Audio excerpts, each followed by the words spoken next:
साथ हमारे सहयोगी वहां से जुड़ गए हैं। तारा, आपके पास क्या अपडेट है? क्योंकि कल का इंतजार अब नतीजों का एक तरीके से पूरा प्रदेश कर रहा है, लेकिन अब तैयारियां किस स्तर पर वहां पर प्रशासन के द्वारा की गई हैं, क्या जानकारी आपके पास तारा?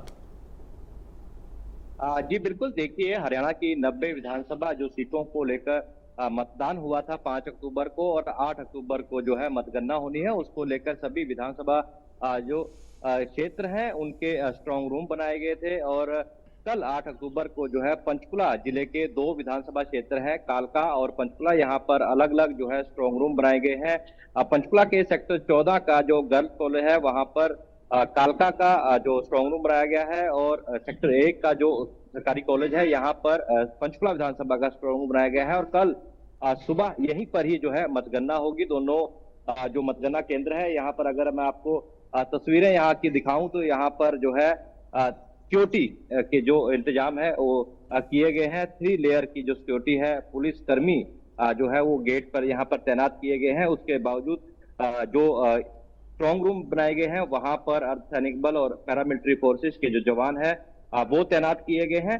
तो सुरक्षा की अगर बात करें तो यहाँ पर चारों तरफ जो है पुलिस के जवान और पैरामिलिट्री फोर्सेस के जो जवान है वो तैनात किए गए हैं। और इसके अलावा जो कल की अगर बात करें तो कल यहाँ पर ही जो है मतगणना होनी है, उसको लेकर पंचकुला प्रशासन के द्वारा एक रिहर्सल भी करवाई गई थी। किस प्रकार से मतगणना होनी है, किस प्रकार से जो है राउंड वाइज यहाँ पर मतगणना होगी, और सभी जो राजनीतिक पार्टियों के जो प्रत्याशी हैं या फिर उनके जो एजेंट हैं वो यहाँ पर मौजूद रहेंगे। उनकी मौजूदगी में ये पूरी मतगणना की जो प्रक्रिया है वो जारी होगी। जी बिल्कुल तारा। अच्छा, और जो ईवीएम्स हैं, क्या ईवीएम के लिए भी स्ट्रांग रूम यहीं पर बनाया गया है जहां पर अभी आप मौजूद हैं, और यहीं पर काउंटिंग सेंटर भी हैं, या ईवीएम के स्ट्रांग रूम कहीं अलग है जहां आप मौजूद हैं वहां पर काउंटिंग होनी है? और दूसरा ये कि कालका और पंचकुला, क्या दोनों के काउंटिंग यहीं पर होनी है जिस जगह पर आप मौजूद हैं?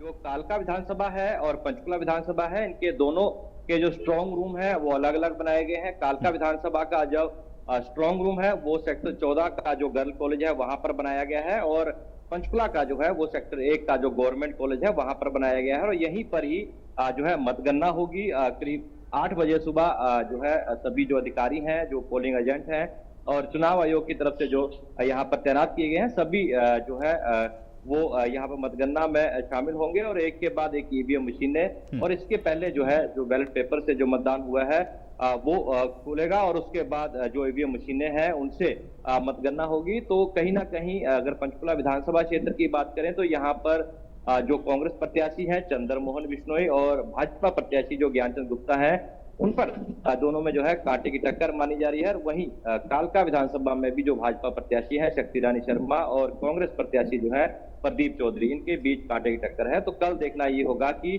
जनता ने जो है किसको अपना वोट डाला है और किसको जीत हासिल होगी। ये जो नतीजे हैं वो कल आएंगे। जी बिल्कुल। चलिए तारा, मैं आपके पास वापस लौटूंगा। फरीदाबाद का एक बार फिर से रुख कर लेते हैं। हमारे साथ वहां से मेरे सहयोगी देवेंद्र लगातार बने हुए हैं। देवेंद्र, क्योंकि आप जहां पर मौजूद हैं उन तमाम